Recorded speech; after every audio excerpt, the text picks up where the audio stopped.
Hello friends, movies all অ্যাবাউটে আপনাদের স্বাগত। আরও একবার দেখে ফেললাম স্ত্রী, যেখানে মুখ্য চরিত্রে অভিনয় করেছেন রাজকুমার রাও ও শ্রদ্ধা কাপুর। মুভির গল্পটা যদি একবার রিভাইজ দিই, তো একটা গ্রাম যেখানে প্রতি বছর 3 দিন করে পুজো হয়, আর সেই পুজোর রাতগুলোতে আসে স্ত্রী, অর্থাৎ পিশাচিনী।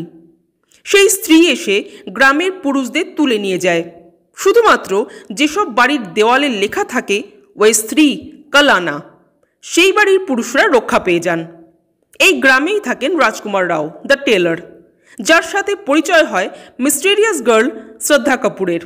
মিস্টেরিয়াস এই জন্যই বললাম, কারণ শ্রদ্ধা কাপুরের নাম নেই, ঠিকানা নেই, ফোন নাম্বার নেই। তিনি কোথা থেকে আসেন, কোথায় যান, কেউ জানে না। তবে কি তিনি স্ত্রী যিনি বাড়ির পুরুষদের তুলে নিয়ে চলে যান? শ্রদ্ধা কাপুর পরবর্তীকালে এটা কনভিন্স করিয়ে দেন যে তিনি স্ত্রী নন, অর্থাৎ তিনি কোনো ভূত পেতনি নন। তিনি একজন সাধারণ মানুষ, যিনি স্ত্রীর হাত থেকে এই গ্রামকে, এই গ্রামের পুরুষ মানুষদের রক্ষা করার জন্যই এসেছেন। কিন্তু সত্যি কি আমরা কনভিন্সড হলাম?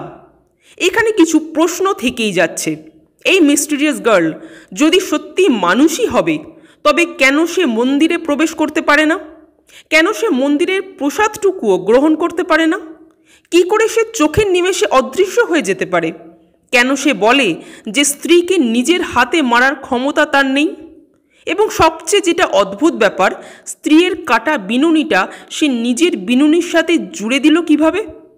এরকম অনেক প্রশ্নের মুখোমুখি দাঁড় করিয়ে শেষ হয়ে যায় স্ত্রী।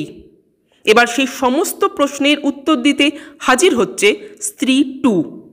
হরর কমেডি জনরার স্ত্রী ছিল এক কথায় দারুণ এন্টারটেইনিং মুভি। রাজকুমার রাও, অভিষেক ব্যানার্জি, অপার শক্তি খুরানা, পঙ্কজ ত্রিপাঠী এবং শ্রদ্ধা কাপুর সকলের অভিনয়ই ছিল ব্যাং অন। এই মুভি যেমন আপনাকে হাসাবে, তেমনি একটু আধটু ভয়ও পাওয়াবে। ওভারঅল এই মুভিটা কিন্তু শুধু আমার নয়, প্রত্যেকটি দর্শকেরই ভীষণ ভালো লেগেছিল। কিন্তু আপনাদের মধ্যে এখনও যদি কেউ এই মুভিটা দেখে না থাকেন, তাহলে চটপট দেখে নিন, ইউটিউবে অ্যাভেলেবেল। কারণ এরপর স্ত্রী 2ও তো দেখতে হবে। আজ এই পর্যন্তই। আমাদের ভিডিও ভালো লেগে থাকলে প্লিজ লাইক, শেয়ার ও সাবস্ক্রাইব করতে ভুলবেন না। Thank you.